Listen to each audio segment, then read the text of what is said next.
Okay, what we got here is a 1986 Corvette with a 350 engine, tune port injection.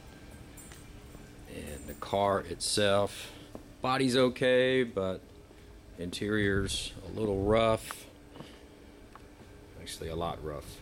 So what we're going to do is we're going to take this tune port injection 350 engine, and we're going to put it along with the 700R4 transmission and eventually the independent rear suspension.